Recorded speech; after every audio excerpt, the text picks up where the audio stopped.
18 septembre 2018. Le chef de l'État présente sa vision du système de santé, version Nouveau Monde. Notre système de santé ne souffre pas d'abord d'un problème de sous-financement. Il pèche par un vrai handicap d'organisation. Le modèle d'organisation n'est plus adapté ni à la demande ni à l'offre de soins. Avec le plan Ma Santé 2022, Emmanuel Macron veut réformer en profondeur le fonctionnement de notre système de santé pour faire face aux nouveaux défis du XXIe siècle, comme le vieillissement de la population, l'augmentation des maladies chroniques, mais aussi le déficit de personnel soignant. Entre 2010 et 2018, la France a perdu 6500 médecins généralistes. Alors le président veut abattre un totem, le numerus clausus, à l'université. Le numerus clausus sera donc supprimé pour cesser d'entretenir une rareté artificielle et pour nous permettre de former plus de médecins avec un mode de sélection rénové et de renforcer la dimension qualitative et le niveau de formation des études de santé. Pour libérer du temps aux médecins, le gouvernement a créé le métier d'assistant médical. Son rôle, pratiquer des actes simples, comme la prise de la température ou de la tension.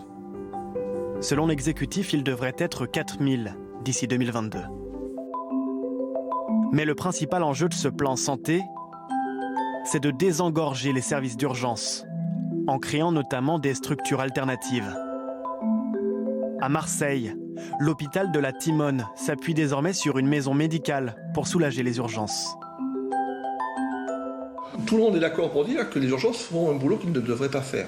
Et de ce fait, ne font pas parfaitement bien le boulot qu'ils devraient faire, puisqu'ils sont embolisés, surchargés, perturbés par toute une patientèle, pas une clientèle, qui n'a pas de place dans les urgences.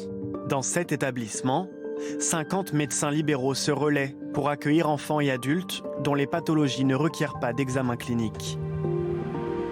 Le gouvernement mise enfin sur les nouvelles technologies pour pallier le manque de médecins dans certaines zones.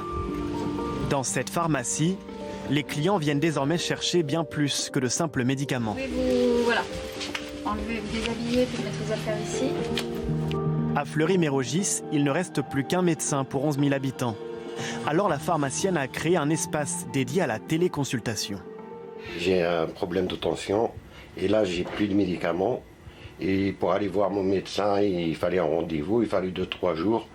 Et là, comme une urgence comme ça, déjà c'est très très bien. Je vous envoie l'ordonnance à la pharmacie. Okay. D'accord. Et un petit compte rendu qui peut servir pour le médecin traitant ou même quand vous avez le cardiologue. Merci docteur. Pour financer son plan santé, Emmanuel Macron met 3,4 milliards d'euros sur la table. Mais la plupart de ces mesures ne produiront leurs effets que dans plusieurs années.